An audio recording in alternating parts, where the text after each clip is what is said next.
भगवान शंकर ने जब देखा कि मेरा पुत्र ही अहंकार में हो गया है तो उन्होंने क्या किया, त्रिशूल से उसका शीश काट दिया। ये तो सबसे बड़ा ज्ञान दिया कि अपना बच्चा भी अगर कोई गलत डिसीजन लेता हो, अगर उसके मन में भी अहंकार आ रहा हो, अगर वो भी विवेक से काम ना ले रहा हो तो उसका सर काट दो।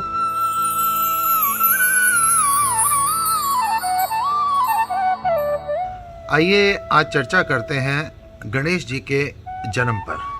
बहुत हैरान होता हूँ कि कुछ ऐसी मनोवृत्ति के लोग होते हैं, उनको पहले तो संसार में कोई अच्छाई नज़र नहीं आती, फिर संसार के बाद उनको देवी देवताओं में से कोई अच्छाई नहीं आती। एक संत की वृत्ति क्या होती है, एक पॉजिटिव एनर्जी की वृत्ति क्या होती है, वो किसी वैश्या में से भी, कुत्ते में से भी, चोर में से भी, गंदगी में से भी कोई ना कोई अच्छाई निकाल लेते हैं। और दूसरी तरफ ये कुछ नेगेटिविटी विचारधारा के लोग ऐसे होते हैं कि जो कि जितना मर्जी अच्छा भी बोल दिया जाए ना, अच्छा भी उनको नज़र आ रहा हो ना, उनमें से भी उसने कोई ना कोई बुराई निकाल देनी है। जैसे गणेश जी के जन्म पर अगर बात की जाए तो किसी ने मेरे को 4-5 क्वेश्चन भेजे कि स्वामी जी क्या माँ पार्वती कितने दिन से नहीं नहाई थी, कितनी मैल थी उनके शरीर पर। देखो, सबसे पहली तो मैं एक बात आपसे करता हूँ कि आपकी माता कितने दिन से नहीं नहाई थी जो आपको जन्म दिया, उसकी कितनी मैल थी।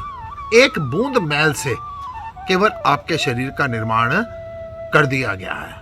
और अगर कहो कि भाई पार्वती के शरीर से एक बूंद से ही गणेश जी का निर्माण हो गया, क्यों नहीं, वो शक्ति है। आप ये जो प्रकृति के अंदर इस समय ये देखिए, इसमें अणु और परमाणु नजर में नहीं आ रहे। इस अणु और परमाणु से हमारे वैज्ञानिक लोग इतना बड़ा अणु बम, परमाणु बम तैयार कर देते हैं कि जिससे वो चाहें तो ना जाने कितनी जगह का, कितने संसार का नाश किया जा सकता है एक अणु परमाणु से ना। तो पार्वती थोड़ी सी मैल से भी गणेश का निर्माण क्यों नहीं कर सकती थी। अब दूसरी बात लो, चलो आपकी संतुष्टि के लिए माँ गौरा ने अपने शरीर पर हल्दी उबटन लगाया हुआ था, उस उबटन से, उस मैल से उसने उस पुतले का निर्माण कर दिया। इसमें क्या दिक्कत है? आप भी मैल से बने, मैं भी मैल से बना, माँ बाप की मैल के एक बूंद से बने। फिर बात करते हैं कि भगवान शंकर त्रिलोकी के नाथ हैं, क्या वो अपने बेटे को पहचान नहीं सके थे? मैं आपसे कह रहा हूं, आप सिर्फ शंकर की बात क्यों करते हैं? मैं तो कह रहा हूं गणेश ने भी शंकर को पहचान लिया था और शंकर ने भी गणेश को पहचान लिया था। गणेश जी पहचान गए थे ये भगवान शंकर है, मेरे पिता हैं, और भगवान शंकर समझ गए थे, जान गए थे ये मेरा पुत्र है। लेकिन बात क्या थी, वो गणेश उस समय पर द्वारपाल था, माँ ने खड़ा किया था, उसके मन में अहंकार गया था कि मैं द्वारपाल की आपको वो कथा याद नहीं है, वो प्रसंग याद नहीं है जय और विजय का? उनको भी अहंकार आ गया था द्वारपाल को कि मैं संतों को बिना आज्ञा अंदर नहीं जाने दूंगा। तो उनकी गति क्या हुई थी कि 3 युगों तक उनको बार बार राक्षस की योनि में जाना पड़ा था। जो आदमी द्वारपाल हो, जो किसी का भी द्वारपाल जब होता है तो उसकी जिम्मेदारी उसकी विवेक की बन जाती है कि किस आदमी के साथ क्या व्यवहार करना है। हर घोड़े खच्चर सारे के सारे एक जैसे हमने नहीं गिनने हैं। अब उसका कर्तव्य ये बनता था, मेरे पिता हैं, ये भीतर जा सकते हैं। लेकिन गणेश का अहंकार आ गया था, गणेश भी पहचान रहा था और भगवान शंकर भी पहचान गए थे ये मेरा पुत्र है। लेकिन सबसे बड़ी कला क्या है, मैं और मेरी, तू और तेरी। अपना बेटा अगर कोई गलत काम करे तो उस पर हम पर्दे डालें, और दूसरे का बेटा अगर कोई गलत काम करे तो हम उसको नंगा करें। भगवान शंकर, भगवान श्री कृष्ण ने क्या किया था? उन्होंने जब देखा कि ये द्विवंशी जो हैं, जो मेरी औलाद है, ये सारे के सारे इनकी मनोवृत्ति खराब होती जा रही है, तो उन्होंने उनके नाश का कारण खुद बना दिया था। और यहाँ पर भगवान शंकर ने जब देखा कि मेरा पुत्र ही अहंकार में हो गया है तो उन्होंने क्या किया, त्रिशूल से उसका शीश काट दिया। ये तो सबसे बड़ा ज्ञान दिया कि अपना बच्चा भी अगर कोई गलत डिसीजन लेता हो, अगर उसके मन में भी अहंकार आ रहा हो, अगर वो भी विवेक से काम ना ले रहा हो तो उसका सर काट दो। उसका सिर काट दिया। उसके बाद क्या हुआ? उसके बाद शक्ति ने, मान लो विलाप कर रही है कि मेरे पुत्र को ठीक करो। अरे भगवान जैसा, इसके पीछे लॉजिक समझो। वो जो शीश काट दिया था, वो जो शीश कटा था, वो शीश था अहंकार का।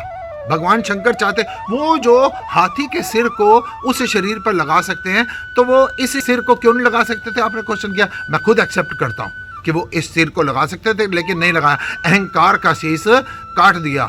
और पार्वती के साथ उनकी क्या डिस्कस हुई?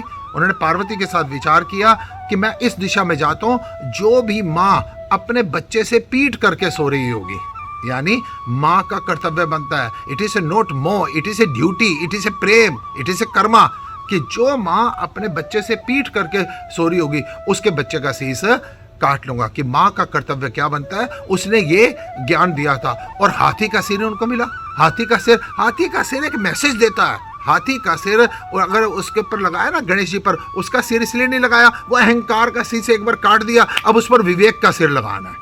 हाथी का मुंह कितना बड़ा होता है, उसका माथा कितना बड़ा होता है, विवेक का वो प्रतीक है, वो मैसेज है। अब हाथी को आप एक काम करो, हाथी को आप जरा सा कुछ फल दो, वो खा जाएगा।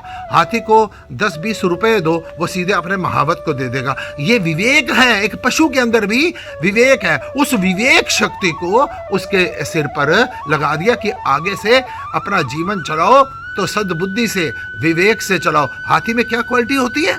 हाथी जिस समय किसी गांव में जाता है तो उस पर कुछ कुत्ते होते हैं, भौंकते रहते हैं, लेकिन वो जो हाथी होता है कभी पीछे मुड़कर नहीं देखता है। और दूसरी तरफ कुछ लोग जो होते हैं वो कहते हैं अरे गणेश जी आ गए, गणेश जी आ गए, गणेश जी आ गए, उसको पैसे चढ़ाते हैं, उसको तिलक करते हैं। वो उनके साथ भी बंधता नहीं है। भगवान शंकर ने अपने पुत्र गणेश का सर काटकर, अहंकार काटकर, उस पर विवेक शक्ति का रोपण किया, उससे ज्ञान दिया कि आदमी को किसी भी मोह में नहीं फंसना चाहिए। जैसे मैं अपने पुत्र का सिर काट रहा हूं अगर वो गलत डिसीजन कर रहा है। और दूसरी तरफ उन्होंने कितनी अच्छी शिक्षा दी कि हाथी जैसा बनो, विवेक शक्ति आपकी इतनी मजबूत होनी चाहिए। गणेश जी के जन्म से आप अगर अच्छा ज्ञान नहीं ले सकते तो गणेश के जन्म में, पार्वती में, भगवान शंकर में कमी नहीं है। आपकी नज़र में, आपके नज़रिए में आपका चश्मा ठीक नहीं है। इस चश्मे का सुधार कीजिए और इससे कुछ ना कुछ ज्ञान लीजिए। ओम नमो नारायण। गणपति बप्पा मोरया, मंगल मूर्ति मोरया।